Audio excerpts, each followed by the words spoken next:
श्लोक ठीक है। हम लोग श्रीमद् भागवतम के दूसरे स्कंद के छठे अध्याय के 29 से 32 श्लोक देखने का प्रयास करेंगे, देखते हैं कितने इसमें हो पाते हैं। ब्रह्मा जी ने पिछले श्लोक में कहा था, जो हमने सुना था, दैट मीन्स 28 में, लास्ट का देखिएगा,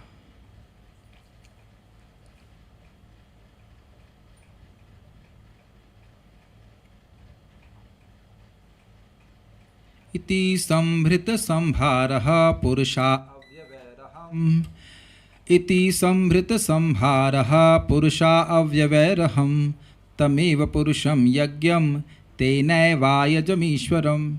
इस प्रकार मैंने संभृत संभारा, यज्ञ के साधनों को संपादित किया। कैसे? पुरुषा अव्यवैरहम्, मेरे द्वारा पुरुष के अव्यय भगवान के शरीर के अंगों से यह सारे यज्ञ की सामग्री या साधन संयोजित किए गए। तम एव पुरुषम यज्ञम, उन्हीं पुरुष की यज्ञ के द्वारा अवायजम, मैंने यजन किया, उनकी पूजा करी। तेन एव, इन्हीं सामग्रियों के द्वारा, जैसा जो कि भगवान के अंगों से प्राप्त हुई थी। कौन है वो भगवान? तो कह रहे ईश्वरम, सर्वसमर्थ। तो अब श्लोक क्रमांक 29 में वो बोल रहे हैं कि नारद जी को कह रहे हैं कि नारद जी, आपके बड़े भाइयों ने भी इसी प्रकार से भगवान के लिए यज्ञ किया, मतलब इसी प्रकार से यज्ञ की सामग्री, जैसे जैसे उनका समय आया तो उन्हें भी इसी प्रकार से भगवान के लिए यज्ञ किया। मेरे पीछे बोलिए। ततस्ते भ्रातर इमे प्रजानां पतयो नव, आपकी आवाज़ क्यों नहीं आ रही? ततस्ते भ्रातर इमे प्रजानां पतयो नव, ततस्ते भ्रातर इमे प्रजानां पतयो नव, अजयन व्यक्तम अव्यक्तम पुरुषम सुसमाहिताः, अजनम अव्यक्तम अव्यक्तम पुरुषम सुसमाहिताः, अजयन व्यक्तम अव्यक्तम पुरुषम सुसमाहिताः। अयजन अव्यक्तम, नहीं देखिए, माइक को थोड़ा 2 मिनट, हाँ, इतना दूर नहीं, 2 इंच की दूरी पर रखिए तो आवाज़ ठीक आएगी। अगर मैं बहुत पास से बोलूँगा तो आवाज़ बहुत मोटी हो जाएगी, और अगर बहुत दूर से बोलूँगा तो आवाज़ सुनाई नहीं पड़ेगी, इसलिए 2 इंच की दूरी रखिए। 2 इंच 2 इंच।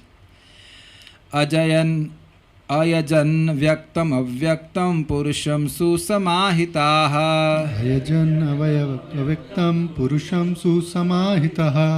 इनको दीजिए, अभ्यास की जरूरत है आपको। दीजिए, देखते हैं उपाध्याय जी क्या करते हैं। हमारी नाक तो नहीं कटाएंगे आप? ठीक है। ततस्ते भ्रातर इमे प्रजानां पतयो नव, ततस्ते भ्रातर इमे प्रजानां पतयो नव, अयजन व्यक्तम अव्यक्तम पुरुषम सुसमाहिताः, अयजन व्यक्तम अव्यक्तम पुरुषम सुसमाहिता। बोलिए। ततस्ते भ्रातर इमे प्रजानां पतयो नव, ततस्ते भ्रातर इमे प्रजानां पतयो नव, अयजन व्यक्तम अव्यक्तम पुरुषम सुसमाहिता, अयजन व्यक्तम अव्यक्तम पुरुषम सुसमाहितः। चलिए आगे देखते हैं। अभी तो बहुत सारे श्लोक हैं परीक्षा के लिए, एक के बाद एक। हे पुत्र, कौन पुत्र? किसका बाप? कौन बेटा? नारद जी को एड्रेस किया जा रहा है ब्रह्मा जी के द्वारा। तत्पश्चात तुम्हारे 9 भाइयों ने, जो प्रजापति हैं, व्यक्त तथा अव्यक्त दोनों प्रकार के पुरुषों को प्रसन्न करने के लिए समुचित अनुष्ठानों सहित यज्ञ संपन्न किया। इसमें अनुवाद, हाँ। तत्पश्चात का मतलब हुआ, पहले तो ब्रह्मा जी ने यज्ञ संपादित किए, फिर जब समय बीता और उनके भाइयों का समय आया। नारद जी पहली संतान नहीं है ब्रह्मा जी की, उनसे पहले भी लोग हैं। तो कह रहे तुमसे पहले जो 9 लोग हैं, पहले 9 भाई, उन्होंने समय आने पर ते इमे भ्रातर, तुम्हारे ये 9 भाई। अब इमे से भी लग रहा है कि वहीं 9 भाई बैठे होंगे बगल में, ऐसा भी हो सकता है कि ये तुम्हारे 9 भाई, ये भी कह सकते हैं कि अरे तुम अपने भाइयों को जानते हो ना, जो तुम्हारे 9 भाई, ये भी इसी प्रकार से। प्रजानाम पतयः, जो प्राणियों के स्वामी है। क्यों प्राणियों के स्वामी कहते हैं? प्रजापति का अर्थ है वह प्रजा की सृष्टि करने वाले हैं। नारद जी ब्रह्मचारी हैं, बाकी सब ब्रह्मचारी नहीं हैं, उनसे संतानों की उत्पन्न हुई, उन्हीं से सारी संतानें आई हैं। सुसमाहित, समुचित अनुष्ठानों सहित एकाग्रचित होकर के, समाहित का मतलब ही होता है कि चित्त की एकाग्रता, और यहाँ सुसमाहित होकर के सारी यज्ञ की जो सामग्री है वो ठीक से हो, उसका उच्चारण ठीक से हो, इसलिए बढ़िया तरह से उन्हें यज्ञ किया, ये समझते हुए कि भगवान की आराधना कर रहे हैं। व्यक्तम इंद्रिय आदि रूप से व्यक्त विराट तथा अव्यक्तम अप्रकट परमात्मा रूप। देखिए इसका मतलब क्या, व्यक्त मतलब जो दिख रहे हैं और अव्यक्त मतलब जो नहीं दिख रहे हैं, तो इसलिए यहाँ पे अर्थ लिया गया इस तरह से। पुरुषम दोनों रूपों में विद्यमान यज्ञ पुरुष का अग्रजन शब्द नहीं होना चाहिए, अयजन होना चाहिए, थोड़ा मिस्टेक यहाँ पे हो गया। अयजन अर्थात यजन किया, उनकी उपासना करी।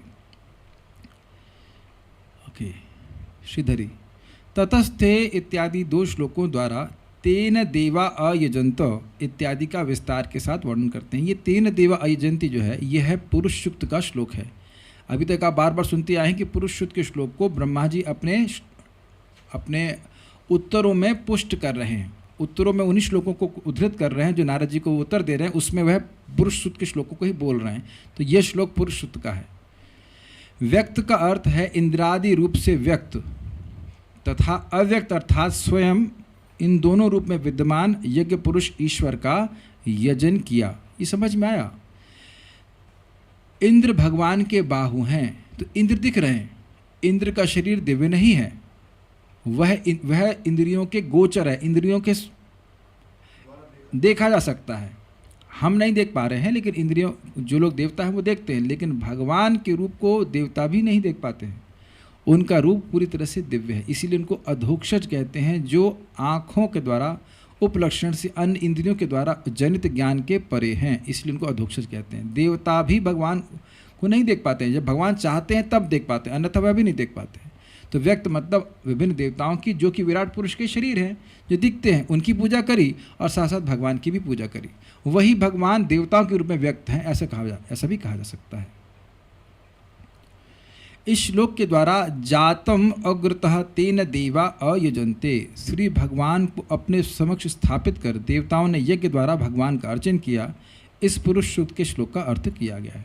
तात्पर्य, व्यक्त पुरुषों में स्वर्ग के राजा इंद्र तथा देवता जैसे उनके पार्षद आते हैं, और अव्यक्त पुरुष में साक्षात भगवान आते हैं।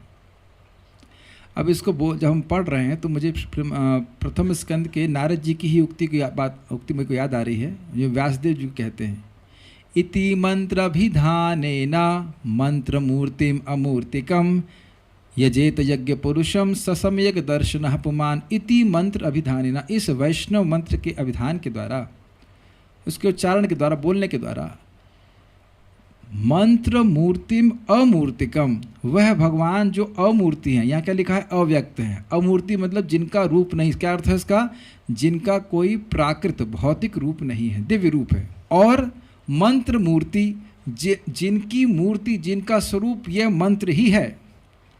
इस मंत्र के द्वारा उन भगवान की पूजा करते हैं जिनकी मूर्ति ये मंत्र ही है। जैसे आप जानते हैं कि हरे कृष्ण मंत्र स्वयं भगवान है, तो उनकी पूजा कैसे करते हैं, हरे कृष्ण मंत्र के द्वारा ही। जो कहते हैं यजेत यज्ञ पुरुषम, यहाँ भी यज्ञ पुरुष आया है। यज्ञ पुरुष की जो इस प्रकार से यजन करता है, आराधना करता है, तो कहते हैं ससम्यक दर्शनः पुमान, वह व्यक्ति भगवान का सम्यक रूप से दर्शन करने में समर्थ हो जाता है, एक अर्थ। और दूसरा, ऐसे व्यक्ति का दर्शन सम्यक हो जाता है, अर्थात अन्य लोग जो उस व्यक्ति का दर्शन करते हैं जो भगवान का यजन वैष्णव मंत्र के द्वारा कर रहा है, तो वह व्यक्ति भी कृतार्थ हो जाते हैं। बात याद आ रही थी कि किस प्रकार से भगवान अव्यक्त हैं, अमूर्ति हैं, और भगवान का यजन हम मंत्र के द्वारा करते हैं। भगवान की मूर्ति भी वह मंत्र है। मैं इस पर कुछ बोल रहा था, मुझे शब्द बार बार आ रहा था याद, अव्यक्त। व्यक्त पुरुष भौतिक कार्यों के नियंत्रक हैं, जबकि अव्यक्त भगवान दिव्य हैं और भौतिक व्योम की सीमा के परे हैं। क्या इसका अर्थ है? बड़ा स्पष्ट अर्थ है। जगत के मैनेजमेंट के लिए भगवान ने देवताओं की व्यवस्था कर दी है। इंग्लिश में कहते हैं इसे डेलीगेशन, हिंदी में क्या कहते हैं हमको नहीं पता, लेकिन इंग्लिश में डेलीगेशन कहते हैं। भैया वो काम को देख लीजिएगा, कर लीजिएगा। तो भगवान स्वयं यहाँ पे नहीं करते हैं, उसमें हस्तक्षेप नहीं करते, देवताओं को मैनेजमेंट करने के लिए दे दिया, ये अर्थ है। क्या कहते हैं? मनोनीत। हाँ, मनोनीत हो सकता है भाई, हमको पता, इतनी हिंदी मेरी अच्छी नहीं है तो पता नहीं, मनोनीत होता है, हो सकता होगा। इस कलयुग में व्यक्त देवता प्रभुपाद जी अच्छा कटाक्ष कर रहे हैं। देवता पहले व्यक्त हुआ करते थे, जैसे युधिष्ठिर महाराज के राजसी यज्ञ में देवता आते थे सामने। अब कह रहे हैं इस कलयुग में व्यक्त देवता भी नहीं दिखते हैं, मतलब स्वर्ग में व्यक्त है लेकिन यहाँ नहीं दिखाई पड़ते। इसलिए कुछ लोग तो यही हल्ला करते हैं कि पता नहीं अगले अन्य ग्रहों में जीवन है कि नहीं, क्योंकि अंतरिक्ष यात्रा पूर्ण रूप से बंद है। ये बात मानेंगे आप? ये कितनी इंटरेस्टिंग बात बोल रहे हैं आप। आप ये देख रहे हैं कि हर साल एक न एक प्रक्षेपण हो रहा है कि नहीं। लैंड रोवर नहीं, लैंड रोवर कौन सा होता है, मून रोवर और क्या मार्स रोवर क्या क्या जा रहा है। तो प्रभुपाद जी कह रहे हैं अंतरिक्ष यात्रा पूर्ण रूप से बंद है, और हम यहाँ देख रहे हैं वैज्ञानिक लोग फेंक रहे हैं एक से एक। लेकिन देखिए ये बहुत बचकानी बात है।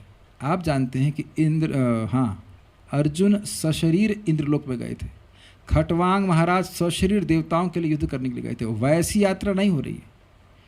ये तो ऐसा जैसे यहाँ से हम लोग मान लो कोई ईंटा लें उधर कहीं फेंक दें किसी की दीवार पे या किसी की बिल्डिंग में, उससे ज़्यादा कुछ नहीं है यहाँ पे।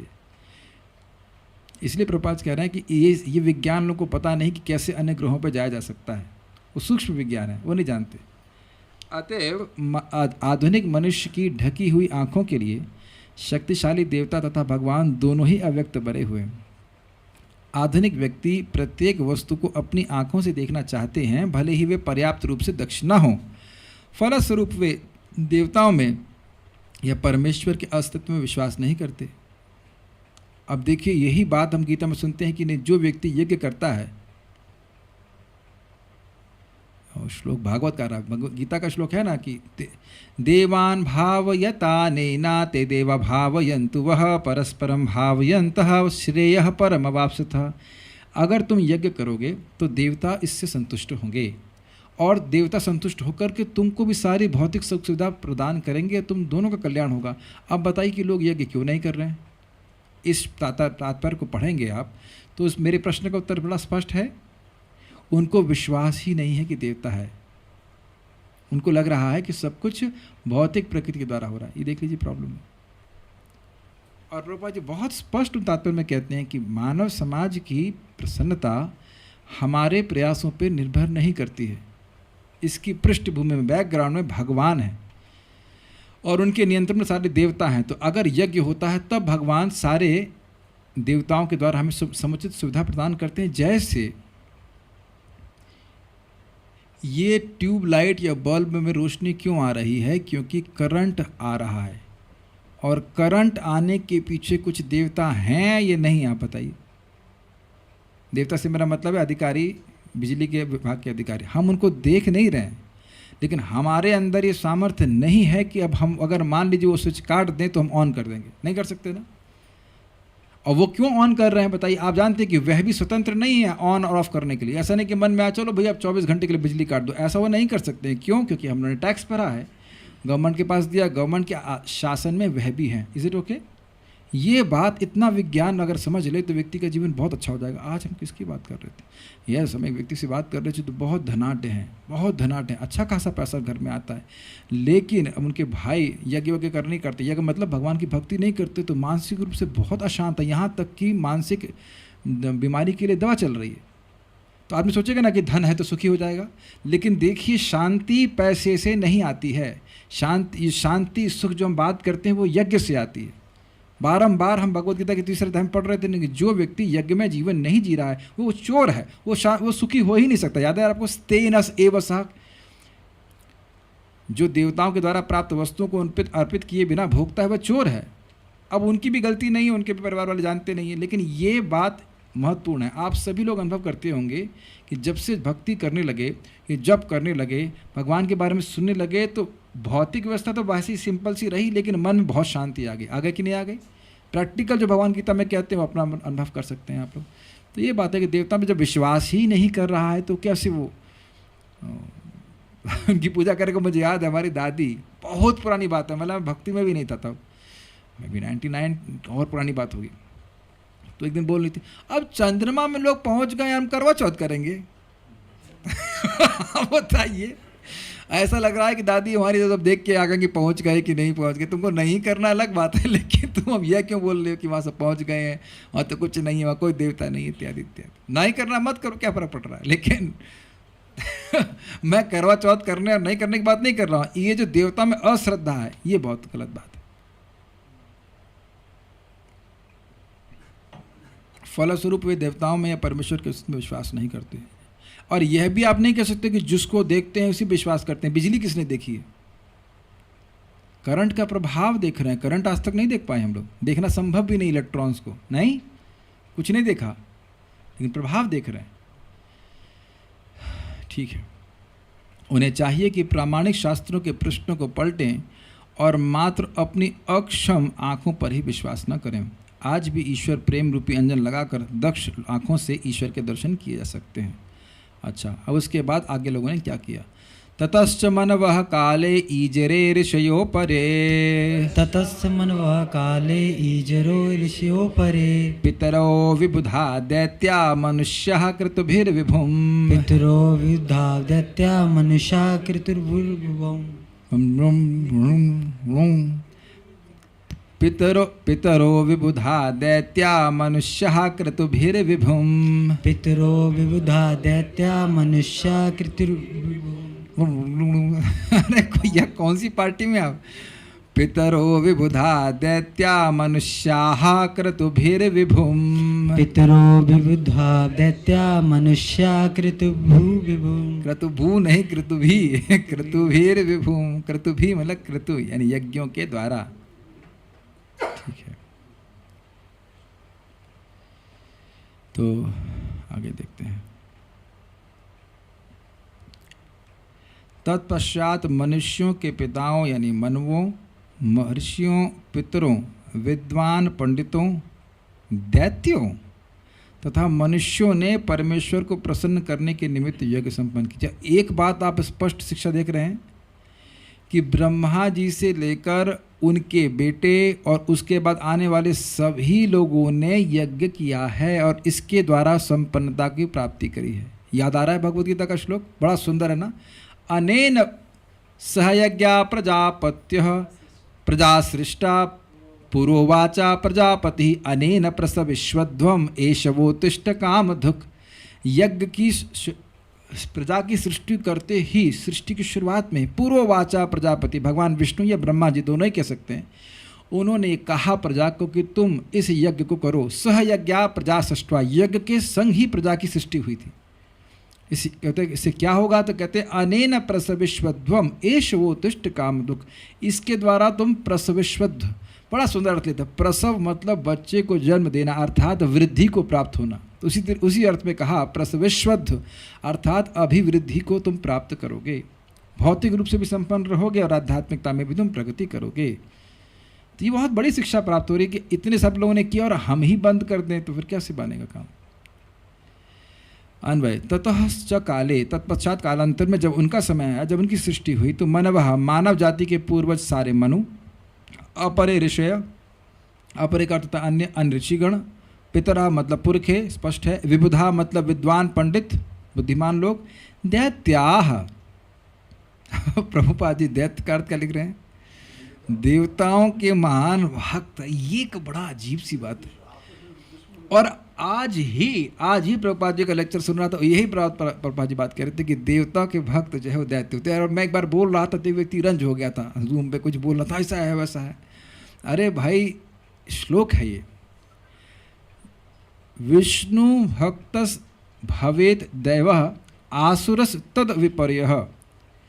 जो विष्णु के भक्त हैं वह सुर हैं और जो इनके विपरीत चलते हैं वो असुर हैं। तो ये एक बड़े आश्चर्य की बात है कि देवता मतलब दैत्य मतलब देवताओं के भक्त। और ये एकदम प्रभुपाद जी का अनुवाद है। मैंने देखा ये क्या है, दैत्य मतलब दिति की संतान, लेकिन दैत्य को बोला जा रहा है देवताओं के महान भक्त। जैसे आपको आ रहा होगा, अगर याद आ रहा होगा तो कौन इसको, अच्छा यहाँ पे रहने दो, ठीक है। एक देवताओं के महान भक्त हैं, शिव जी के महान भक्त का नाम याद आ रहा है आपको? रावण प्रभु। और इतने अच्छे भक्त कि बस। और उसके बाद दूसरे वाले अच्छे शिव जी के भक्त थे, क्या नाम था उनका? वृकासुर। वाह वाह, तपस्या की, अब अपना मांस ही काट काट के डालने लगे तो शिव जी को दया आ गई, कहाँ ही मर रहा है, चलो प्रकट हो जाता हूँ। तो पता है उसके मन में क्या प्लानिंग आई? वो पार्वती से प्रकट होकर, अरे इतनी सुंदर लड़की, सॉरी इतनी सुंदर महिला पत्नी इसकी है, इसके संग क्यों रहेगी, मेरी होनी चाहिए, ये है भक्त देवताओं के। तो इसीलिए वो मांगा वरदान कि जिसके सर पे हाथ रखूँ वो मर जाए। तो शिव जी दे भी दिए, बाद में व्यक्ति खुद ही मर गया। ये है इस तरह की स्थिति उन लोगों की। एनीवेज, जो जहाँ पे लिखा है सो लिखा है। मनुष्य मतलब मानव जाति ने क्रतु का मतलब था यज्ञ, क्रतु भी विभुम, परमेश्वर को प्रसन्न करने के लिए यज्ञों के द्वारा ईजरी अर्थात आराधना करी। अब बहुत स्पष्ट आ रहा है कि हमें कौन सा यज्ञ करना है। हरे कृष्णा कृष्ण कृष्ण हरे हरे, हरे राम राम राम हरे। और भगवान का प्रसाद खाना, भगवान को भोग लगाना, ये सब यज्ञ है। भगवान के बारे में सुनना भी, हम भगवान श्रीमद् भागवतम सुन रहे, तो ये कथा ज्ञान यज्ञ जिसे कहता है वो भी है। ये सारे कार्य भगवान को प्रसन्न करने वाले हैं। बल्कि तत्क्षणात्, क्षण का अर्थ होता है उत्सव, जहाँ भागवत सुनने की इच्छा होती तो वो भगवान के लिए उत्सव हो जाता है।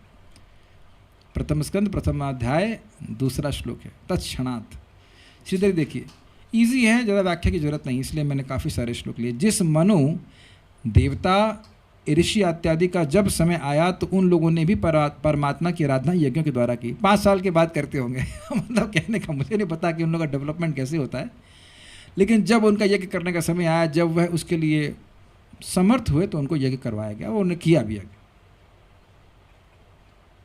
तात्पर्य, दैत्य देवताओं के भक्त होते हैं। क्यों होते हैं? क्योंकि वे उनसे अधिकाधिक भौतिक सुविधाएं हासिल करना चाहते हैं। थोड़ा स्पष्ट है, जो व्यक्ति इस जगत को भोगने की इच्छा रख रहा है वह दैत्य है। ठीक है कि नहीं? दिति के ही पुत्रों में 2 थे, एक नाम था हिरण्यकशिपु, एक का हिरण्याक्ष।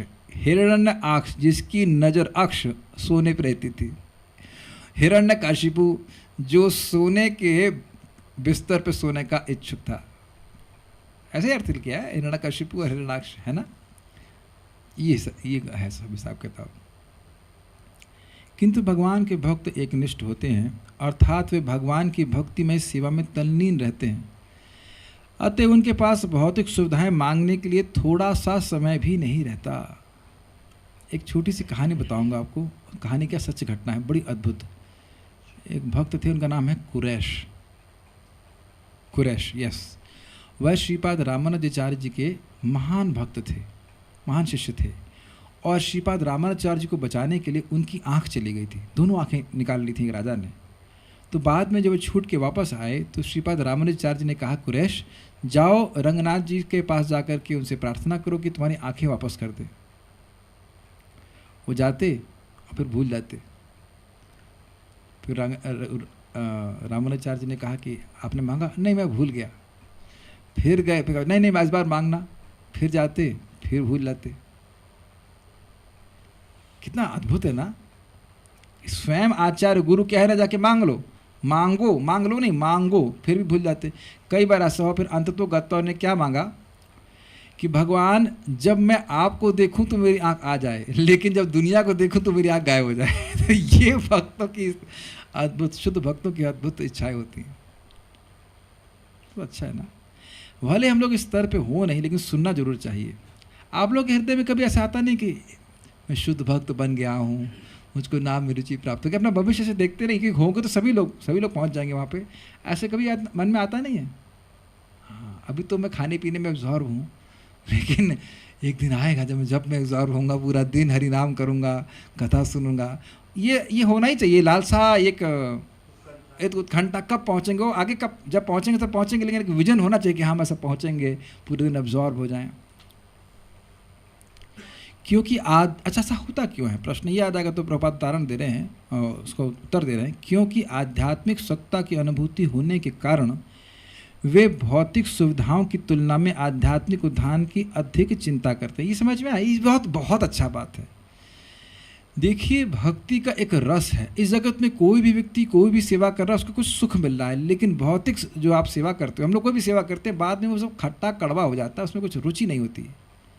जब भक्ति का सुख व्यक्ति को मिलने लगता है तब वो देखता है अरे ये तो एकदम थर्ड क्लास था। जैसे मान लीजिए अब कोई सूखा भूसा खा रहा हो, उसका आदी हो, और उसको फीस्ट खिला दीजिए, तो अब उसको कहाँ फिर से कहेगा फिर आप भूसा खाएंगे? और चलिए खाइए मत, उसका हम सूप बना के देते तो नहीं लेगा ना। ऐसे ही इसी चीज़ को बोला गया है प्रथम स्कंद के 2 अध्याय में, बहुत अच्छा। वासुदेवे भगवती भक्ति योगा प्रयोजितः जनयति आशु वैराग्यम ज्ञानम च यद अहेतुकम। आप फोन उसमें क्या, अच्छा आप पीडीएफ खोल रहे हैं तब से, ठीक है खोल लीजिए खोल लीजिए। तो जो व्यक्ति भगवान की भक्ति में प्रयोजित होता है उसको भगवत संबंधी ज्ञान अनुभव होने लगता है, और इस कारण से वह भगवान से इतर हर वस्तु से विरक्ति हो जाती है उसको। जनयति आशु वैराग्यम, बहुत जल्दी हो जाती है। अब बहुत से लोग कहेंगे भाई हमको क्यों नहीं हो रही है, तो पहले तो आप ये चेक कीजिए कि क्या हम वाकई नियमित रूप से भक्ति कर रहे हैं कि नहीं। पहले तो आप ये चेक कीजिए कि आप रोज़ भक्ति कर रहे हैं कि नहीं कर रहे। अगर आप रोज़ भक्ति कर रहे हैं तो उसका मतलब है आपको रुचि प्राप्त हो गई है। डू यू अग्री और डोंट अग्री? बिना पैसे के, आपको कुछ पैसा नहीं मिल रहा जब करने का, लेकिन आप रोज कर रहे हैं, तब क्या मतलब इसका? कुछ अच्छा लग रहा है तब ना कर रहे हैं। ऐसा नहीं है कि केवल बुद्धि के कन्विक्शन से ही हम जब कर रहे हैं। मैं आज आपको एक उदाहरण दूंगा, बड़ा अच्छा उदाहरण था। कल मैं एक भक्त को पूछ रहा था, माता जी थे, शादीशुदा माता जी हैं, मेरी स्टूडेंट रह चुकी हैं पहले, अभी भी भक्ति करती हैं, अच्छे से दीक्षित हैं। तो जब उनके बच्चे नहीं थे तो खूब धुआंधार बैठ के माला करती थी, तपस्या करती थी, ठीक। अब उनके 2 बच्चे हो गए तो नहीं कर पा रही हैं ठीक से। तो मुझे खुद बोली, प्रभु जी वो गोल्डन डेज थे। कौन से गोल्डन डेज थे? जब उनकी दीक्षा भी नहीं हुई थी, हाँ दीक्षा भी नहीं हुई थी, और वह सुबह उठती थी और तपस्या कर रही थी। वो गोल्डन डेज याद रख रही थी, इसका मतलब टेस्ट था। कुछ समझ पा रहे मैं क्या कह रहा हूँ? कहने को तपस्या है, लेकिन को याद रहे कि हाँ वो गोल्डन डेज थे। ये अद्भुत बात है, ये मैं अपने मन से नहीं बोल रहा हूँ। भक्ति संदर्भ में स्पष्ट जीव गोस्वामी जी कहते हैं कि भक्ति की शुरुआत से ही आपको टेस्ट है। वो टेस्ट प्रकट हो जाता है, प्रकट रूप से अनुभव होता है जब व्यक्ति निष्ठा के स्तर पे चला आ जाता है। लेकिन निष्ठा के स्तर पे हम तभी आ सकते हैं जब हम नियमित रूप से करें, नियमित रूप से करें। देखिए इतना तो हम सबको समझना होगा कि ना हम स्त्री हैं, ना हम पुरुष हैं, ना कुछ भी हैं भगवान के अंश। ये बीमारी हमारे ऊपर चढ़ा दी गई है, ये हमारा शरीर ही बीमारी है। शरीर बीमार नहीं है, शरीर ही एक बीमारी है, समझ रहे ना, व्याधि मंदिर। तो भोजन करके हमको वापस अपने स्वरूप को प्राप्त करना है।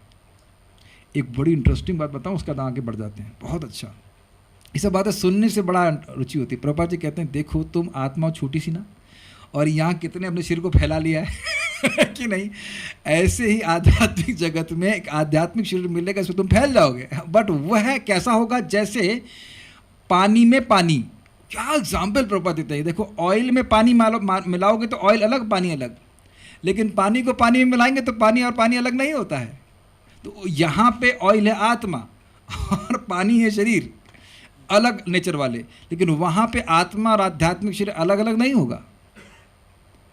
तो ये सब बातें रोज सुननी होगी, तब तो वहाँ दृष्टि होगी। नहीं तो यहाँ के 10-20 हज़ार के लिए आदमी मर रहा है और कुछ नहीं कर रहा है। मुझे आज इतनी हंसी आ रही, जो भगवान कृपा करते हैं हमको बताए बिना रहा नहीं जाता। हमको बहुत हंसी आ रही थी। अभी हम थोड़ा चावल हमारा घर में समाप्त हो रहा था, तो हम सोच रहे थे कि चावल खरीदेंगे। तो आज एक प्रभु जी दिल्ली से हमारे सामने बैठे हैं प्रभु जी, वो स्कूटर पे 30 किलो का कट्टा रख कर घर में ला करके अंदर रख दिए। अब बताइए ठाकुर जी की कृपा है कि नहीं है? आप लोगों की होम डिलीवरी अगर घर से होती होगी तो दुकान से पास से होती होगी, दिल्ली से मंगवाते हैं आप। मैं प्रभु जी तो बड़े दयालु है, हमको हंसी आ रही थी। भगवान को अगर मंगवाना होगा तो दिल्ली से चावल मंगा देंगे आपके लिए, वो भी घर के अंदर, उठाना भी नहीं पड़ा, ला करके किचन के अंदर रख दिए। लीजिए प्रभु जी बनाइए भगवान के लिए। और दूसरा आश्चर्य, हमें बहुत से भगवान पर विश्वास होता है, इनको कुछ नहीं पता, मैंने इनसे मांगा भी नहीं था। हम शालिग्राम जी को अभिषेक करा रहे थे, हमने सुना था वो गंगा जल से कराना चाहिए। हमने गंगा जल अब कैसे लाएंगे, क्या होगा? तो एक बोतल गंगा जल ला के दे दी हर की पौड़ी से। तो क्या है, बता दीजिए कि भगवान है कि नहीं? एकदम प्रत्यक्ष दिखता है कि भगवान है। अब भगवान की सेवा करेंगे, जो भी आवश्यक है आपके जीवन में होगा ही। ऐसा हो नहीं, सबके हृदय में बैठे। आप ये बताओ ना, इनसे आप पूछ सकते हैं, मैंने कुछ नहीं बताया, इससे बात ही कहाँ हो रही थी। कैसे इनको मालूम चलेगा गंगा जल को पता है कि ये परमात्मा है? परमात्मा को पता है कि इस भक्त को कुछ जरूरत है हमारी सेवा के लिए। अपने जीवन में आप देखना, जब कीजिए भगवान की सेवा कीजिए, अभाव हो ही नहीं सकता। जिस दिन भूखे हो उस दिन बताना, आप हो ही नहीं सकता, असंभव है। अरे जब प्रभुपाद जी कहते हैं चींटी को 1 दाना चाहिए उसको खिला रहे हैं, और हाथी को 40 मन चाहिए उसको खिला रहे हैं, आप भगवान को प्रणाम कर रहे हैं, आप जब कर रहे हैं, आपको नहीं खिलाएंगे? ऐसा कैसे हो सकता है? तो इसलिए मेरे कहने का प्रयोजन सब बातों को क्या था? प्रयोजन ये था कि भौतिक आवश्यकताओं तुम्हारी बहुत थोड़ी सी, उधर मति भिड़ाने की, दिमाग मतलब उसमें लगाने की बजाय, बहुत ज़्यादा लगाने की बजाय बहुत ज़्यादा दिमाग लगाना चाहिए भगवान की भक्ति के लिए। वो मौका बहुत बहुमूल्य रूप से हमको मिला है, बहुत बहुमूल्य है। और बहुत नहीं लगा सकते, कम से कम शाम को और सुबह तो वो तल्लीनता से भगवान की भक्ति करनी चाहिए, है कि नहीं? तो यही इंपॉर्टेंट बात। इतना भक्त लोग एब्जॉर्ब हैं भगवान की सेवा में कि भौतिक मांगने की उनके पास अवकाश ही नहीं रहता, इंटरेस्ट भी नहीं रहता।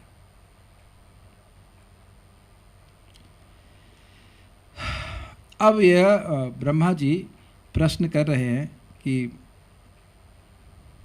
बहुत इंटरेस्टिंग है कि भक्ति बहुत अच्छी चीज़ है। भक्ति ना सब जगह से रुचि समाप्त कर देती है। एक वक्त को मैंने पूछा कुछ आप कंप्यूटर का कोर्स कर लीजिए, आपका प्रश्न, प्रभु जी होता ही नहीं है, हो ही नहीं पा रहा है, हो ही नहीं पा रहा है, क्या करें?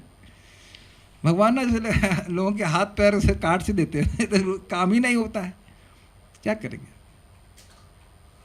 भगवान करे ऐसी पंगुता भगवान सबको दे दे, बस खाली भगवान की भक्ति ही कर सके। आप लोग कोई सोचते नहीं कि वैकुंठ जाएंगे तो वहाँ कुछ इस तरह के फर्जी काम नहीं करने पड़ेंगे, सॉफ्टवेयर इंजीनियरिंग और ये वो। यहाँ लोग पड़े हुए लगे पड़े। मूल बात पता है क्या है? श्रवण का भाव।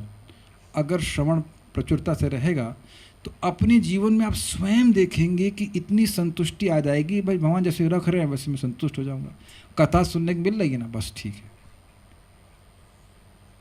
जैसे भगवान रख रहे हैं। और किसको बुरा रख रहे हैं? किसी को बुरा रख रहे हैं यहाँ पे? बताइए। देखिए ये मेरा बात नहीं है, प्रथम स्कंद को जरूर पढ़ना चाहिए। तस्यैव हेतु प्रयतेत कोविद न लभ्यते यद भ्रमताम अपरिधा। व्यक्ति को उसी चीज़ के लिए प्रयास करना चाहिए जो ऊपर से नीचे के लोगों तक नहीं मिली है। इस जगत में दुख बिना किसी प्रयास के मिलते हैं, बिना प्रयास के, नॉट सिंगल प्रयास नहीं करता व्यक्ति दुख प्राप्त करने के लिए और अपने आप आ जाता है। तो उसी प्रकार से भौतिक सुख भी आएगा। ये भक्त बुद्धिमान है, इसलिए अपनी शक्ति को भगवान की सेवा में लगाते हैं। इसी को प्रभुपाद जी कहते हैं simple living and high thinking. Unless we hear we can never do this. अब इस बात का वो प्रश्न का उत्तर दे रहे नारद जी ने कहा, पूछा था कि ये जगत कहाँ पे स्थित है, इसका अधिष्ठान क्या है? तो कह रहे हैं भगवान में ही जगत अधिष्ठित है। मेरे पीछे बोलिए। नारायणे भगवती तद इदम विश्वमाहितम। नारायणे भगवती तदिदं विस्मयितं। गृहीत मायोर्गुणः सर्गादावगुणः स्वतः। गृहीत मायूरः गुणः सर्गादावगुणः स्वतः। गृहीत मायोर्गुणः सर्गादावगुणः स्वतः। गृहीत मायूरगुणः सर्गादावगुणः स्वतः। नारायणे भगवती तद इदं विश्वमाहितम्। नारायणे भगवती तदिदं विस्मयितं। गृहीत मायोरुगुणः सर्गादावगुणः स्वतः। गृहीत मायूरगुणः सर्गादावगुणः स्वतः। सर्गादावगुणः स्वतः। क्या बोलने में दिक्कत आ रही है? जीभ में थोड़ा मिर्ची खाओ, जीभ थोड़ा तीखी हो गई। नारायणे भगवती तद इदं विश्वमाहितम्। नारायणे भगवती तदिदं विस्मयितं। गृहीता मायोरुगुणः सर्गादावगुणः स्वतः।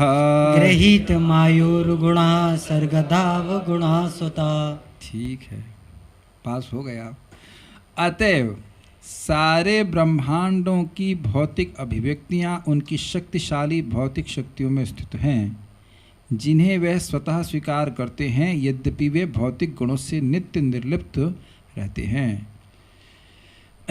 तो इन सब की पूजा भगवान सब ने पूजा करी। तो अब यह प्रश्न जो नारद जी के मूल प्रश्न थे उसमें था कि ये जगत है कहाँ पे, कहाँ है ये जगत? तो कह रहे हैं भगवान में है। उसी बात को यहाँ पे बोल रहे हैं। तथा जो परमात्मा स्वतः अगुणः, स्वाभाविक रूप से स्वरूपतः अगुणः प्राकृत गुणों से रहित हैं। सर्गादौ ग्रहित मायोर उर्गुणा, किंतु सर्ग आदि, सर्ग मीन्स क्रिएशन एंड आदि मतलब एक्सेट्रा, इसलिए बोला गया है किंतु सृजन पालन तथा संहार के लिए। समझ पा रहे हैं? सर्गादौ का मतलब होता है सर्ग आदि। नहीं सुना आपने? राम आदि, राम एक्सेट्रा, तो इसीलिए एक्सेट्रा का मतलब हो गया सृजन पालन तथा संहार के लिए। ग्रहित, ग्रहण करते हैं, माया के उरु गुणा, उरु गणा, उरु का मतलब होता है बहुत अधिक और गुण का मतलब होता है गुण। तो उरु का यहाँ पे अर्थ लिया गया है अत्यंत शक्तिमान गुण। भाई ये देखो ना, पूरे जगत की, जगत से मेरा मतलब ब्रह्मांड नहीं बोल रहा हूँ, सारे ब्रह्मांडों की सृष्टि कैसे हुई है? सतगुण, तमोगुण और रजोगुण, बस। तो अब बताइए ये गुण शक्तिशाली नहीं हो गए? और इसको आप गीता से भी सुनते हैं, देवी ऐशा गुणमयी मम माया दुरत्या। तो मेरी माया दुरत्य है, तो भाई क्या से है? गुणमयी है, तो इसका मतलब है गुण बहुत शक्तिशाली है। इसीलिए कह रहे हैं ग्रहित माया उरु गुण। समझ पा रहे हैं? उरु, और उरु शब्द आपने और कहाँ सुना बताइए? कहाँ सुना है? उरुगाय। उरुगाया भगवान विष्णु का नाम है, जिनकी कीर्ति बहुत अधिक गाई जाती है। कहाँ गाई जाती है? स्वर्ग में बहुत अच्छी प्रकार से गाया था। उरुगाया वादा ने उरुक्रम, उरुक्रम सुना है आपने? जिनके क्रम बहुत लंबे हैं। कौन है वो भगवान? वामन देव। यस, तो उरु शब्द अत्यंत बहुत बहुत बड़ी वस्तु के अर्थ में आता है। तो इसलिए कह रहे हैं ग्रहित माया उरुगुण, उरुगुण, वह महान शक्तिशाली गुणों से युक्त माया को ग्रहण करते, स्वीकार करते। यह तस्मिन नारायणे भगवती, ऐसे जो भगवान नारायण है उनमें, तस्मिन का मतलब होता है उनमें, इदम विश्वम आहितम, यह विश्व स्थित है। तो अब देखिए, जो लोग क्रम से नहीं सुन पा रहे होंगे थोड़ा दिक्कत होगी उनको, लेकिन वैसे नारद जी ने, परीक्षित महाराज ने प्रश्न किए थे सृष्टि आदि के संबंध में सुखदेव गोस्वामी से, और सुखदेव गोस्वामी ने कहा कि यही प्रश्न नारद जी ने ब्रह्मा जी से किए थे। तो सृष्टि आदि के प्रश्न संबंध में यही प्रश्न था कि यह जगत कहाँ अधिष्ठित है। अधिष्ठित मतलब कहाँ? जैसे मैं पूछूं, भाई मुझसे लोग पूछते हैं कि अभी आप क्लास कहाँ दे रहे हो, तो उसका मतलब है कि वह क्लास के अधिष्ठान के बारे में पूछ रहे हैं कि क्लास कहाँ होती है। इसको अधिष्ठान कहते हैं। कारक पढ़े थे ना, 7वां कार्य का अधिष्ठान कारक। संस्कृत नहीं पढ़े आप लोग? बिल्कुल नहीं पढ़े। वाह, 7वें अर्थ तक नहीं पढ़ा? पढ़ा होगा। 7वां कारक होता है ना अधिष्ठान कारक, कहाँ पे होता है। हे भगवान, किनको पढ़ाना हो? उर्दू पढ़ के आए आप लोग? नहीं, उर्दू नहीं पढ़े। एनीवेज, अधिष्ठान का मतलब होता है कि कहाँ पे कोई कर्म हो रहा है। तो ये जगत की सृष्टि कहाँ हो रही है? तो कह रहे भगवान में ही हो रही है, ये बता रहे। नारद जी ने ये जो पूछा था कि इस जगत का अधिष्ठान कौन है, उसी के उत्तर का उपसंहार करते हुए ब्रह्मा जी नारायणों इत्यादि श्लोक कह रहे हैं। मतलब बहुत बार इससे पहले भी बताया, अब उसको कंक्लूड कर रहे हैं उस उत्तर को। भगवान नारायण में ही जगत स्थित है। आहित शब्द का अर्थ है अधिष्ठित, मतलब यह जगत भगवान में है, ये कहने का अर्थ है। भगवान नारायण के भगवत्व का कारण स्वाभाविक रूप से प्राकृत गुण रहित बतलाया गया। ये बड़ा इंटरेस्टिंग है। इन्होंने यहाँ पे जो बोला स्वतः अगुण, ये इंटरेस्टिंग है। यहाँ देखिए, हम लोग मर जा रहे हैं कि सतोगुण में स्थित हो जाएं, और खींच करके तमोगुण और रजोगुण बढ़ जाता है कि नहीं? अव्वल तो लोग, पहली बात तो यह है कि लोग सतोगुण में आना नहीं चाहते, और जब आने का प्रयास करते तो तमोगुण रजोगुण घसीट करके फिर पटक देता है। अब देखिए भगवान की शक्ति, स्वतः अगुण। हम लोग थोड़ा थोड़ा अपने को हीरो मानते हैं, उसमें पूरा पीट दिए जाते हैं गुणों के द्वारा, है कि नहीं? हम अब ये कार्य बिल्कुल नहीं करेंगे। अच्छा, कब तक नहीं करोगे? अच्छा, देखें ज़रा। हम बस 4 घंटे सोएंगे। अच्छा, दिन में ना? केवल दिन में बात कर रहे हो ना? अच्छा, ठीक है। तो कभी तमोगुण, कभी रजोगुण, सतोगुण में आने में ही हालत खराब हो रही है ना? जब में तो बहुत बढ़िया देखते ही कितना संघर्ष होता है। तो अब आप ये देख सकते हैं कि हम लोग गुणों में एकदम लिप्त हैं। मैं महाराज से एक बार पूछ रहा था, परम पूज्य वृंदावन चंद महाराज, तो महाराज कह रहे थे, अरे बाहर निकलने की बात छोड़िए, गुणों से थोड़ी देर के लिए सस्पेंड हो जाए गुण तो भी बहुत बड़ी बात है। महाराज का उत्तर बड़ा अच्छा होता है, थोड़ी देर के लिए शांत हो जाए व्यक्ति तो बहुत बड़ी बात है ना? और यहाँ कह रहे हैं भगवान का कितना बड़ा भगवत्ता है कि इस पूरे जगत को चला रहे हैं, और जगत उनके अंदर ही चल रहा है, यानी सारे गुण उनके अंदर ही चल रहे हैं, लेकिन गुण उनमें नहीं है, वह गुणों से निर्लिप्त हैं। जैसे आप जानते हैं, यथाकाशस्थितो नित्यम वायु सर्वत्र गो महा तथा सर्वाणि भूतानि मस्थानि उपदार्य। भगवद्गीता 10वीं अध्याय 9वां अध्याय 10वां अध्याय है कि ये पूरा जगत भगवान में है, लेकिन भगवान इससे बिल्कुल निर्लिप्त है। जिस प्रकार से यथाकाश स्थितो नित्यम वायु सर्वत्र को महान, महान वायु नित्य रूप से आकाश में स्थित रहती कि नहीं रहती? लेकिन क्या आकाश को टच करती है? नहीं कर पाती। आकाश पूरी तरह से लिप्त रहता है। इसी प्रकार से ततः सर्वाणि भूतानि मत्स्थानि उपधार्य, इसी प्रकार से सारे जीव मुझ में ही स्थित रहते हैं। जो बात गीता में सुन रहे हैं वही बात यहाँ ब्रह्मा जी कह रहे हैं कि पूरा जगत भगवान में ही स्थित है।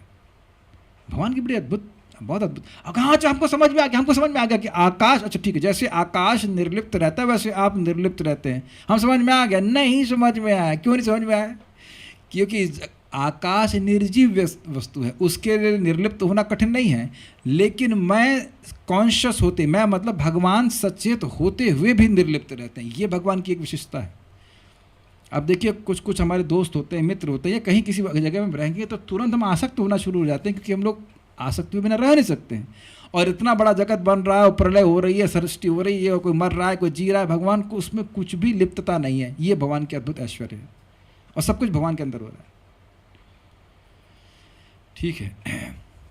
वे भगवान सृष्टि के प्रारंभ में माया के अनेक गुणों को धारण कर लेते हैं, रजोगुण, तमोगुण, सत्वगुण, सारथ, रोशनी। प्रारंभ अर्थात सर्ग काल में ब्रह्मा, रुद्र आदि देवताओं के रूप में माया को ग्रहण करने के कारण भगवान के कई गुण हैं, किंतु वस्तुतः स्वाभाविक रूप से भगवान में कोई मायिक गुण नहीं है। इसका मतलब क्या? जरा देखिए, संस्कृत श्लोक देखिए। गृहीत माया उर्गुणा सर्गादौ अगुणः स्वतः। यद्यपि खुद भगवान में कोई प्राकृत गुण नहीं है, वह तो हमेशा शुद्ध सत्व में ही स्थित रहते हैं, वासुदेव स्थिति में, लेकिन बहुत सारे गुणों को स्वीकार करते हैं। और आप जानते हो शब्द क्या था? सामीप्य और नियामक का संबंध भगवान का है। ब्रह्मा जी टच करते हैं रजोगुण को, शिव जी टच करते हैं तमोगुण को, लेकिन भगवान विष्णु सामीप्य और नियामक संबंध रखते हैं। समीप हैं लेकिन टच नहीं करते, और नियमन करते हैं लेकिन निर्लिप्त रहते हैं। सामीप्य और नियामक का संबंध है। ये प्रथम स्कंद के दूसरे अध्याय में पढ़ा था, इसीलिए प्रथम स्कंद को पढ़ने से आसानी रहती है। लेकिन आप समझ पा रहे होंगे, जैसे मैग्नेट है, मैग्नेट आयरन को टच नहीं करता है लेकिन खींचने का सामर्थ्य रखता है। और यहाँ पे भी आप देखते हैं, आप रिमोट कंट्रोल से एसी को दबा ऑन कर देते हैं, ऑफ कर देते हैं, टेम्परेचर ऊंचा नीचे कर देते हैं। तो आप समीप पे हैं, ऐसा भी नहीं कि अब आप कलकत्ता में बैठे हैं, यहाँ से एसी को कंट्रोल कर रहे हैं। एक रेंज में हैं, पास में हैं, लेकिन हम एसी को स्पर्श किए बिना कंट्रोल कर सकते हैं। तो जगत में देखा जा रहा है इस प्रकार से, तो ये बात है। और उरु गुणा का अर्थ समझ गए होंगे कि ब्रह्मा जी के रूप में अपने आप को विस्तारित करते हैं, रजोगुण को स्वीकार करते हैं, तमोगुण को कंट्रोल करने के लिए शिव जी के रूप में अपने आप को विस्तारित करते हैं। तात्पर्य थोड़ा और जानने क्या है। इस तरह नारद ने ब्रह्मा जी से भौतिक सृष्टि के विषय में जो प्रश्न पूछा था उसका उत्तर मिल जाता है। भौतिक विज्ञानी जिस रूप में ऊपर से भौतिक क्रियाओं तथा प्रतिक्रियाओं का अवलोकन कर सकता है, वे वास्तव में सृजन, पालन तथा संहार के संबंध में अंतिम सत्य नहीं होती। ये लाइन समझ में आई? This brilliant. आप ये मानते हैं कि जो साइंटिस्ट हैं वह जगत का ही अन्वेषण कर रहे हैं। वो यहाँ से छोटे बच्चे की तरह देखते हैं, एक टेलीस्कोप से झांक के देख रहे हैं कि क्या हो रहा है ऐसा करके, लेकिन उनकी दम नहीं और उनके बाप की दम नहीं कह सकते कि वह असली व्यक्ति का निर्धारण कर सके कि इसके पीछे भगवान विष्णु हैं। क्या आप इस बात को समझ गए? यह तो श्रीमद् भागवतम पे श्रद्धा से हम स्वीकार करते हैं, तो हम जानते हैं कि सारे ब्रह्मांड और अनेक ब्रह्मांड हैं। यह भी साइंटिस्ट नहीं जानते हैं, और यही सत्य है कि वो हैं, लेकिन वह ये कभी नहीं जान पाएंगे। ये बात आप मानते हैं? तो इसलिए साइंटिस्ट की बात पे विश्वास करना छोड़ दीजिए। वो कुछ भी नहीं जानते। जो व्यक्ति अपने को ही नहीं जानता तो बाकी बातें क्या जानेगा? तो कहेंगे आप भी तो नहीं जानते, तो हम तो स्वीकार कर रहे हैं कि हम नहीं जानते, इसीलिए शास्त्र की बात को स्वीकार कर रहे हैं। हम लोग तो स्वीकार कर रहे हैं कि हम अपने को नहीं जानते, तो इसीलिए तो बात भगवान की भागवत की स्वीकार कर रहे हैं, है ना? ये लोग अपने को भी नहीं जानते और फिर कहते हैं कि हमारी बात मानो। अरे तुम अपने को तो पहले जानो, उसके बाद हमको बताओ कि तुम कौन हो और बाकी क्या बातें हो रही हैं। Very interesting. यदि बचपन से ही हमारी इस प्रकार की श्रद्धा पोषित की गई होती तो हम कभी ये फालतू की किताबें नहीं पढ़ते, जो कि पेट पालने का भी कार्य नहीं कर पाती हैं।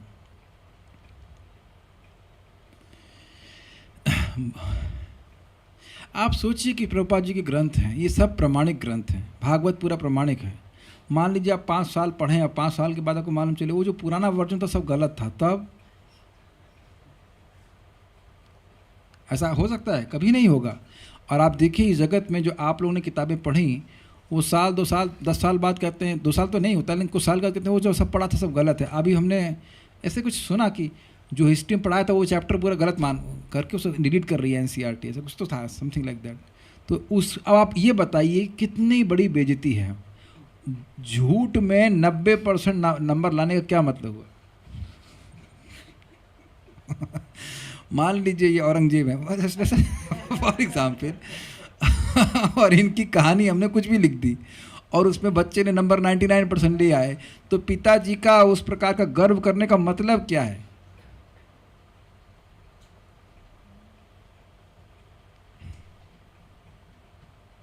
अभी एक भक्त बता रहे थे कि उनके बच्चा यहाँ पढ़ता है, उसके स्कूल का स्लोगन है, यह विद्या सा मुक्ति, वही विद्या है जिसके द्वारा मुक्ति प्राप्त हो। लेकिन स्कूल में एक भी चीज़ नहीं पढ़ाई जा रही होगी जिससे मुक्ति प्राप्त हो। यह विद्या का मतलब क्या हो गया? वही विद्या है जिसके द्वारा जीव मुक्त हो। आपके GLA में क्या लिखा हुआ है? रीते ज्ञान न मुक्त मुक्ति, यही लिखा है ना? यही लिखा हुआ है। कौन से ज्ञान दे रहे हैं GLA में जिससे मुक्ति हो जाए? आप ये देख रहे हैं कि लोग कुछ लिख रहे हैं, उसका मतलब भी पता नहीं और बड़ा बड़ा लिख देते हैं, लेकिन कुछ भी नहीं बता रहे। हाँ, एक बात है, GLA क्योंकि ब्रज में है, अब ब्रज में आने से व्यक्ति मुक्त हो जाता तो वो तो ठीक है, हाँ करके 4 साल रहेगा तो कम से कम मुक्त हो जाएगा, एक अलग बात है। कब तक हम लोग इस प्रकार के अज्ञान के स्विमिंग पूल में स्विमिंग करते रहेंगे? हमको तो समझ में नहीं आता। We have to open our eyes on that. बहुत समझ देंगे कि अब कल मैं जो है एक ऊपर टेलीस्कोप लगा दूं, हॉस्पिटल की छत पर चला जाऊं और छानना लग जाऊं कि यहाँ ये है वहाँ वो है, लेकिन क्या मैं अंदाज़ा लगा सकता हूँ कि भगवान इसके पीछे? कभी नहीं लगा सकते। तो ऐसे लोगों की बात क्यों सुनने की ज़रूरत है? भागवतों में विश्वास रखना चाहिए। भौतिक शक्ति भगवान की शक्ति है जो यथा समय पर सतो रजो तथा तमोगुण को स्वीकार करते हुए विष्णु ब्रह्मा तथा शिव के रूप में प्रदर्शित की जाती है। ये तीनों उसके अधिष्ठाता हैं। इस तरह भौतिक शक्ति भगवान के पूर्ण नियंत्रण में कार्य करती है, यद्यपि वे ऐसे भौतिक कार्यकलापों से सदा परे रहने वाले हैं। स्पष्ट है, ग्रहित माया उर्गुण अगुण स्वतः वह अगुण है लेकिन स्वीकार कर लेते नियामक और सामीप्य के संबंध से। बहुत अच्छा एग्जाम्पल प्रपात दे रहे हैं। कोई धनी व्यक्ति एक बड़े मकान का निर्माण अपने संसाधनों के रूप में अपनी शक्ति व्यय करके करता है। इसी प्रकार वह अपने संसाधनों से ही एक बड़े मकान को विनष्ट भी कर देता है, किंतु उसका रख रखाव सदैव उसकी देखरेख में होता है। भगवान धनियों में सबसे धनी है क्योंकि वे 6 बड़े ऐश्वर्यों से सदा उत्पन्न रहते हैं। कौन से 6 ऐश्वर्य हैं? बल, ज्ञान, धन। देख लीजिए हमको याद करने में कितना कठिनाई है। ये हमारा ऐश्वर्य है, ओके। यश, वैराग्य और सौंदर्य। यस, सौंदर्य में भी डाउट पूछ रहा हूँ, ये है हमारा ऐश्वर्य। इन्हीं सब चीज़ों से व्यक्ति आकर्षित होता है, तो ये बात बोल। अतएव उन्हें कुछ करने की आवश्यकता नहीं पड़ती, लेकिन संसार की प्रत्येक घटना उनकी इच्छा तथा उनके निर्देश से स्वयं घटती है। अतएव संपूर्ण भौतिक अभिव्यक्ति भगवान नारायण में स्थित है। स्पष्ट समझ में आ गया? प्रपात के उदाहरण से कुछ एक्सप्लेन नहीं करना है, लेकिन नहीं समझ में आता है। आप मेरी बात समझ रहे हैं मैं क्या कह रहा हूँ? लिखा जो है वह तो समझ में आ रहा है, लेकिन ऐसे समझ में नहीं आता है। जब भी व्यक्ति के संग कुछ कठिनाई आती है जीवन में, अगर वह नियमित रूप से शास्त्र श्रवण नहीं करता है तो यह बात वह हजम नहीं कर पाता है कि यह क्यों हो रहा है। देखिए, क्यों तो आप जान भी नहीं पाएंगे क्यों हो रहा है, लेकिन इतना ज़रूर मानना चाहिए कि ये भगवान के आयोजन के बिना नहीं हो सकता। कोई व्यक्ति हाथ भी ऐसे नहीं हिला सकता हल्का फुल्का, अगर भगवान ना चाहे तो। ये बहुत सिंपल बात लगती है, लेकिन ये बहुत कठिन होती है स्वीकार करने में। और इसका एक और कारण क्या है कि हम लोग नियंत्रक बनना चाहते हैं। हम चाहते हैं कि हमारे इर्द गिर्द जो कुछ भी हो वो हमारे अनुसार हो, क्योंकि हम सोचते हैं कि हम जानते हैं कि हमारे लिए अच्छा क्या है।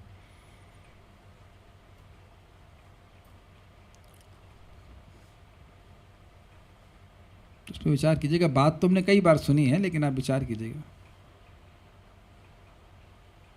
अगर आप जगत में फ्रस्ट्रेट हुए हैं तो भाग्यवान हैं, क्योंकि फिर अब कभी कभी होता है भाई बहुत हो गया, भगवान के पास वापस जाएं। भगवान की ही व्यवस्था है कि आपको फ्रस्ट्रेट करवाया जा रहा है ताकि आप उनके पास वापस आएँ। और अगर नहीं हुआ है सो वेट फॉर योर टर्न। परम सत्य विषयक निर्विशेष धारणा ज्ञान के भाव के कारण है, और इस तथ्य को ब्रह्मा जी ने स्पष्ट बताया है, क्योंकि वे ब्रह्मांड के कार्यकलापों के सृष्टा है। कितना सुंदर कटाक्ष है प्रभुपाद जी का। ब्रह्मा जी कह रहे हैं कि नारायण भगवती, बहन भगवान नारायण में ये पूरा जगत है, और ये गधे ऑन द अथॉरिटी ऑफ शास्त्र I am speaking like this, मूर्ख लोग कहते हैं कि निर्विशेष ब्रह्म से सब कुछ आया है। शास्त्र आपके सामने है, श्लोक आपके सामने है, इसमें झगड़ा जिसको करना है तो भागवतम से झगड़ा करे। भागवतम में ब्रह्मा जी स्पष्ट कह रहे हैं कि सारा जगत नारायण में है, निर्विशेष ब्रह्म में तो नहीं कह रहे हैं ना। कंक्लूजन पूरा बता रहे हैं कि भगवान नारायण में है, तो ये निर्विशेष ब्रह्म कहाँ से आ गया? है निर्विशेष ब्रह्म, लेकिन जगत निर्विशेष ब्रह्म में नहीं हो रहा। उसके सृष्टिकर्ता जो हैं वो भगवान हैं। महाराज इस बड़ा सुंदर कहते हैं, वो कहते हैं कि देखो इस निराकार की उपासना करने से क्या फ़ायदा? भक्त को दुख होगा, भक्त रोएगा तो वह तो रुमाल भी नहीं देगा, है कि नहीं? निराकार ब्रह्म में कोई संवेदना तो है नहीं। किसकी पुकार करेगा, किसकी शरण में जाएगा अगर कोई निराकार की उपासना कर रहा है? बताइए, वह है ही नहीं कोई व्यक्ति, तो आपको शरण क्या देगा? तो इसीलिए इनको क्या कहा गया है? अविशुद्ध बुद्ध है। इनकी बुद्धि को अविशुद्ध कहा गया है। विशुद्ध मतलब बिल्कुल बढ़िया से शुद्ध, और अविशुद्ध मतलब बिल्कुल बढ़िया से खराब। शास्त्र का हर पग में लिखा हुआ है कि कृष्ण भगवान है, कृष्ण भगवान है, लेकिन इनको नहीं दिखाई पड़ता। लोग बोलते भी हैं, वेद में कहाँ लिखा गया कि भगवान कृष्ण है? बताइए। ब्रह्मा जी वैदिक वांग्मय के सर्वोच्च अधिकारी प्रमाण हैं। क्यों भाई? तेने ब्रह्म हृदयादि कवये मुह्यन्ति सूरयः। इस वेद ब्रह्म अर्थात वेद के ज्ञान को भगवान ने स्वयं ब्रह्मा जी को हृदय में प्रकाशित किया, इसलिए भगवान वेद के ये अधिकारी व्यक्ति हैं। और वह कह रहे हैं कि सारा कंक्लूजन यही है वेद का कि भगवान नारायण में ही जगत अधिष्ठित है। अतएव इस विषय में उनका कथन परम सूचना के रूप में है। आखिरी श्लोक आज का, ये सुनने के लिए काफ़ी लोग खुश हो जाते हैं, इसलिए पहले ही बोल देता हूँ मैं।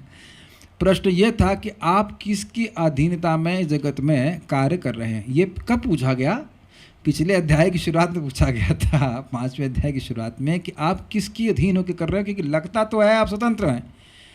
उरु नाभि, ऊण ऊण ऊण नाभि, ऊण नाभि, ऊण नाभि अर्थात मकड़ी जैसे खुद ही जाला बनाती है और समेट ली, ऐसा लगता है कि आप स्वतंत्र होकर कार्य कर रहे हो, लेकिन फिर भी आप तपस्या करते हो। इससे तन्ना खेद, ऐसे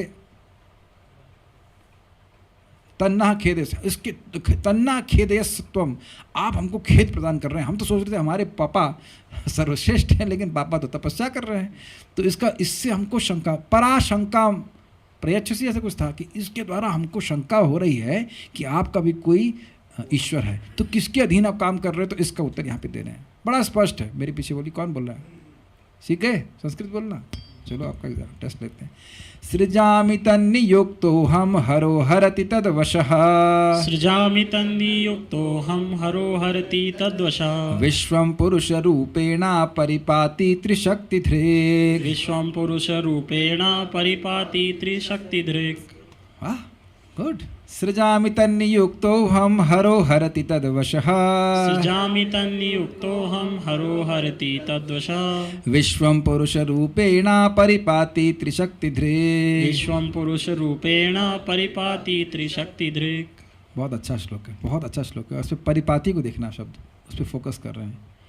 उनकी इच्छा से मैं बोले तो ब्रह्मा जी सृजन करता हूँ, शिव जी विनाश करते हैं, और स्वयं वे अपने नित्य भगवान रूप से सबों का पालन करते हैं। वे इन तीनों शक्तियों के शक्तिमान नियामक हैं। तुमे सर्वेश्वरेश्वर ब्रजेंद्र कुमार तुम्हारी छाया विश्वे सृजन सहार। सुना होगा आपने भजन। तो वहाँ पे ये भक्ति ठाकुर जी का सॉन्ग है। अन्वय देखिए, तत् उन परमेश्वर द्वारा, वो परमेश्वर परम पिता परमात्मा कौन है? भगवान कृष्ण विष्णु। नियुक्त होकर, नियुक्त क्या अर्थ समझते हैं? अपॉइंटेड होकर, जैसे होते हैं अच्छा आप वहाँ पे आपका आज ड्यूटी वहाँ लगाई गई है, इसे ना पोस्टिंग, पोस्टिंग उस तरह से है। मान लो किसी ऑफिसर को क्या बोलते हैं, पोस्ट दी जाती है कि आप यहाँ, आपको नियुक्त किया गया है, अर्थात एक आधिकारिक व्यक्ति के द्वारा उनको बुलाया गया कि आप यहाँ पे ये सेवा कीजिए। इस तरह से ब्रह्मा जी को, ब्रह्मा जी कह रहे हैं उनके द्वारा, मुझे भगवान के द्वारा नियुक्त किया गया है। अहम सृजामी, मैं सृजन करता हूँ। और वो सृजन की शक्ति भी आप भगवान आगे देखेंगे भागवत में, वह भी भगवान ही उनको प्रदान करते हैं। तत्वशः, उनके अधीन होकर। यही प्रश्न था ना कि मैं किसके अधीन हूँ, तो कहते उनके ही अधीन होकर के। उनके अधीन हरह हरति, हर हर महादेव आपने सुना होगा, तो हर मतलब शिव जी, शिव जी संहार करते हैं। त्रिशक्तिधृक, तीनों शक्तियों के नियंत्रक। त्रिशक्ति का मतलब हो गया, बताइए क्या? रजगुण, तमोगुण, सतगुण, उसके धृक यानी नियंत्रक। पुरुष रूपेण विश्वम परिपाति, भगवान अपने नित्य विष्णु रूप से संपूर्ण विश्व का पालन करते हैं। तो विशेष रूप से शब्द लिखा है परिपाति। परिपाति मतलब पालन करते हैं, क्योंकि पालन करना बड़ा कठिन है।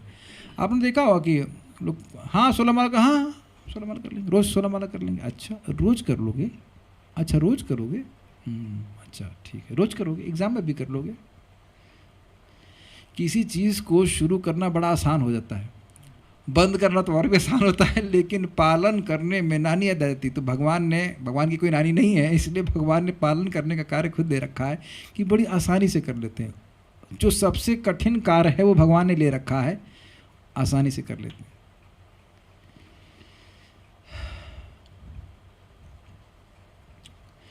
जब पूरे विश्व का कर रहे हैं तो हमारा भी कर ही लेंगे। जब माँ के गर्भ में भी कर लिया तो अब अगले गर्भ के पहले तक भी कर ही लेंगे।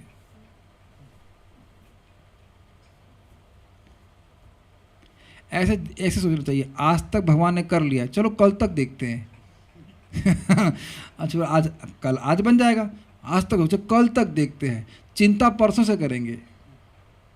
आज हो गया, अच्छा ठीक है, फिर कल तक, ऐसे करके पूरा जीवन बीत जाएगा। भक्ति करते रहिए।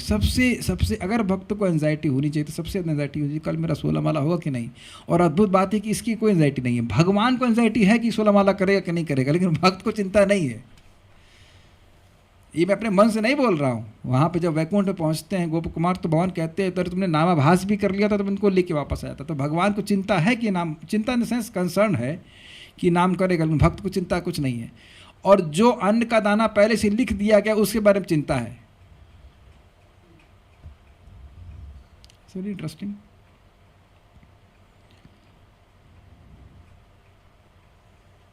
उनकी इच्छा से नहीं, मैंने पढ़ चुका हूँ उसका अनुवाद, ठीक है ना। अनुवाद तो पढ़ा था ना अभी। श्रीधर देखिए, नारद जी ने जो पूछा था कि आप जिसके अधीन है, उसका जो उत्तर ब्रह्मा जी ने दिया था उसी का उपसंहार इस श्लोक से किया गया है। ऐसा नहीं है कि ये बात ब्रह्मा जी अभी बोल रहे हैं, इसके पहले भी 5वें अध्याय में बोल चुके हैं, लेकिन फिर उस बात को रिपीट फिनिश कर रहे हैं, कंक्लूड कर रहे हैं। ब्रह्मा जी ने कहा था कि स एष भगवान सर्वेशाम मम चेश्वर, वही भगवान सभी के और मेरे भी ईश्वर। ये कहाँ बोला था भगवान ब्रह्मा जी ने? पिछले अध्याय में बोला था। वे भगवान ही सबों के तथा मेरे स्वामी हैं, उसी का उपसंहार उन्होंने मैं सृष्टि करने का काम करता हूँ, यह कहकर किया है। ये आपको श्लोक का लिंक समझ में आ रहा है? ब्रह्मा जी नारद जी के ही प्रश्न का उत्तर दे रहे हैं। तो अब वह जो पिछले अध्याय में बोला था कि भाई मैं, वो मेरे भी ईश्वर हैं, उसी बात को यहाँ फिर से बोल रहे हैं कि उन्हीं के द्वारा नियुक्त होकर के वही मेरे ईश्वर हैं, उन्हीं के द्वारा नियुक्त होकर के मैं सृष्टि करता हूँ और शिव जी के भी ईश्वर वही हैं। ऐसे करके ऐसा नहीं है, देखिए ऐसा नहीं कि ब्रह्मा, देखिए इंटरेस्टिंग बात है, ऐसा नहीं है कि ब्रह्मा जी को नियुक्त किया हो भगवान ने और शिव जी को नियुक्त किया किसी और ने। इसलिए यहाँ बोल रहे हैं कि उनके द्वारा नियुक्त होकर के मैं सृजन करता हूँ और उनके द्वारा नियुक्त होकर के शिव जी संहार करते हैं। सब हाँ, एक ही भगवान है वो। ऐसा नहीं कि शिव जी कहें चलो अब बहुत हो गया, हम जो है संहार करना शुरू करें। नहीं, वो टाइम आएगा तभी संहार करेंगे, जब टाइम आएगा तभी ब्रह्मा जी सृष्टि करेंगे। ये बात है। जगत का पालन तो भगवान स्वयं ही करते हैं। इस बात को उन्होंने विश्वम पुरुष रूपेण परिपाति त्रिशक्तिधृक श्लोक के उत्तरार्ध से किया है। मतलब श्लोक का जो सेकंड भाग है उसमें लिखा है विश्वम पुरुष रूपेण परिपाति त्रिशक्तिधृक। तो भगवान, अच्छा पुरुष क्या मतलब है, कह रहे पुरुष रूपेण का अर्थ है विष्णु के रूप में। क्या अर्थ है, महाविष्णु पुरुषावतार है, गर्भोदकशाय विष्णु पुरुषावतार हैं, ये पुरुषावतार में आते हैं कि नहीं, और क्षीरोदकशाय विष्णु पुरुषावतार है। तो कह रहे पुरुष रूपण से ग्रहण करना हो कि विष्णु रूप से भगवान पालन करने वाले हैं, ये अर्थ है। वे भगवान 3 शक्तियों से युक्त माया को धारण करते हैं, स्पष्ट है, त्रिशक्ति धृक से आया। तात्पर्य, यहाँ पर अद्वितीय की धारणा की स्पष्ट पुष्टि होती है। वे वासुदेव भगवान ही हैं और उनकी विभिन्न शक्तियों एवं अंशों के द्वारा ही विभिन्न अभिव्यक्तियां भौतिक तथा आध्यात्मिक जगतों में पालित होती हैं। ये स्पष्ट समझ में आ गया है। ये हम लोग कुछ श्लोक पहले भी पढ़ चुके थे कि जितने भी जगत हैं, आध्यात्मिक जगत हों या भौतिक जगत हों, भगवान के द्वारा ही पालित हैं, उन्हीं के संरक्षण में रहते हैं। ये हम लोग कोई नई बात नहीं सुन रहे हैं, ये वही बात प्रभाव बता रहे हैं। भौतिक जगत में भी भगवान वासुदेव ही सब कुछ है, जैसा कि भगवद गीता में कहा गया है वासुदेव सर्वमिति, सब कुछ वासुदेव ही है। वैदिक मंत्र में भी इन्हीं वासुदेव को सर्वोच्च माना गया है। वेदों का कथन है वासुदेवात् परो ब्रह्मन न चान्यो अर्थोस्ति तत्पतः। वासुदेव, वास्तव में वासुदेव से बढ़कर कोई सत्य नहीं है। और भगवद गीता में भगवान कृष्ण इसी अर्थ की पुष्टि करते हैं मत्तः परतरम नान्यत्, मुझसे यानी कृष्ण से बढ़कर अन्य कोई नहीं। अब बड़ा रुचिकर बात प्रभुपाद जी कमेंट में देखिए।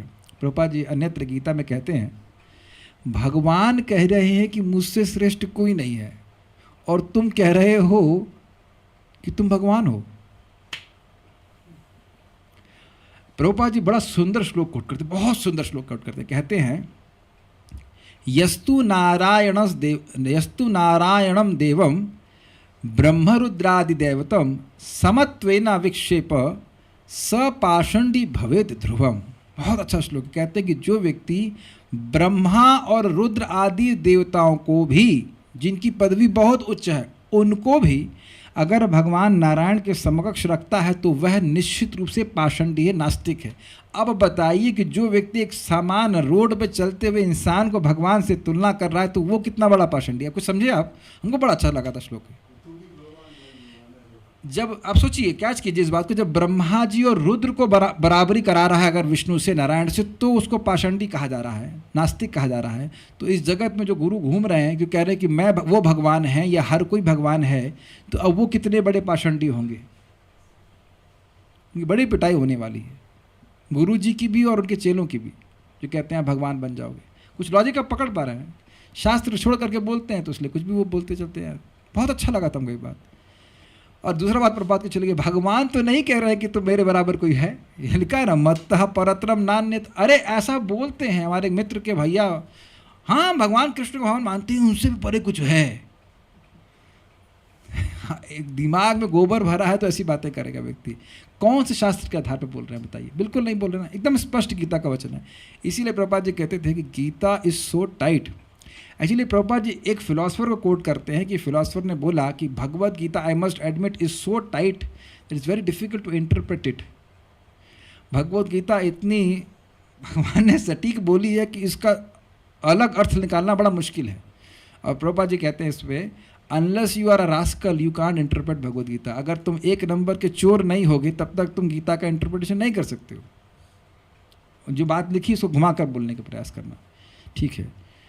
इस तरह एकात्मा की धारणा जिस पर निर्विशेषवादी अत्यधिक बल देता है, भगवान के सगुणवादी भक्त द्वारा भी मान्य है।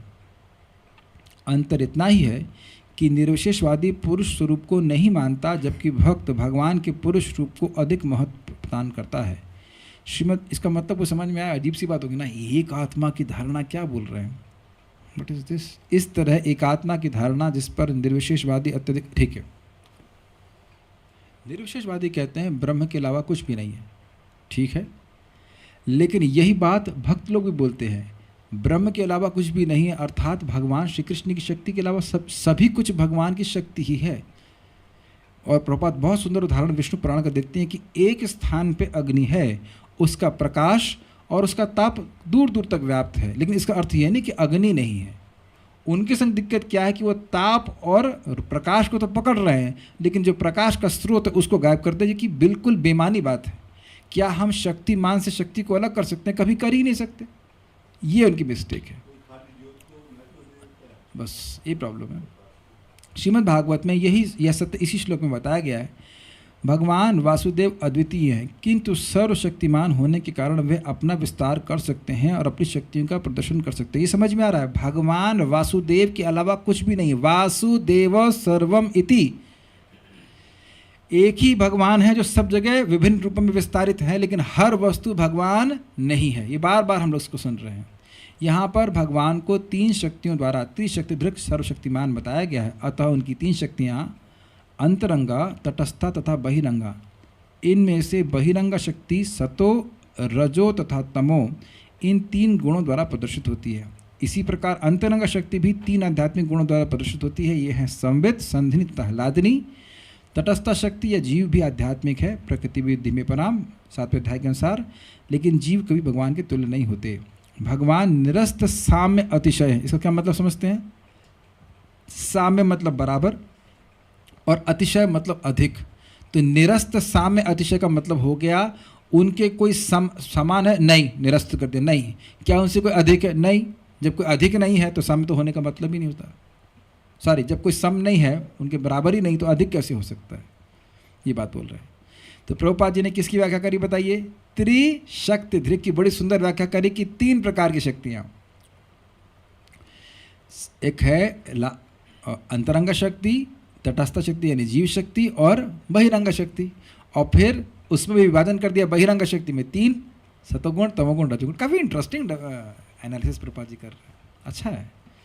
दूसरे शब्दों में, ना कोई भगवान के तुल्य है, ना उनसे बढ़कर। अतएव सारे जीव जिनमें ब्रह्मा जी तथा शिव जी जैसे महापुरुष सम्मिलित हैं, सभी भगवान के अधीन हैं।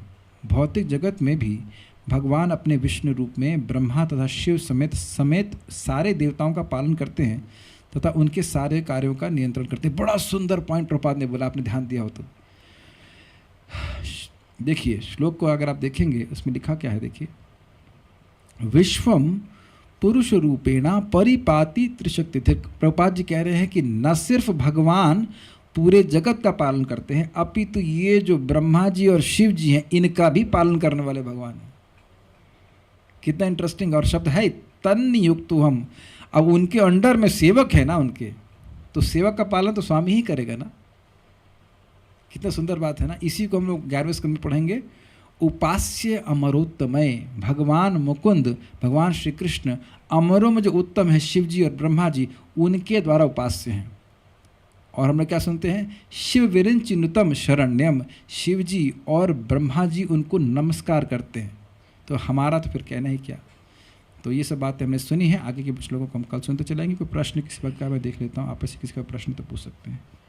लिप्त का मतलब होता है जैसे यहाँ पे, अब आप क्या कहेंगे, अब हाथ को किसी कीचड़ में आप डाल दीजिए तो चिपक जाएगा।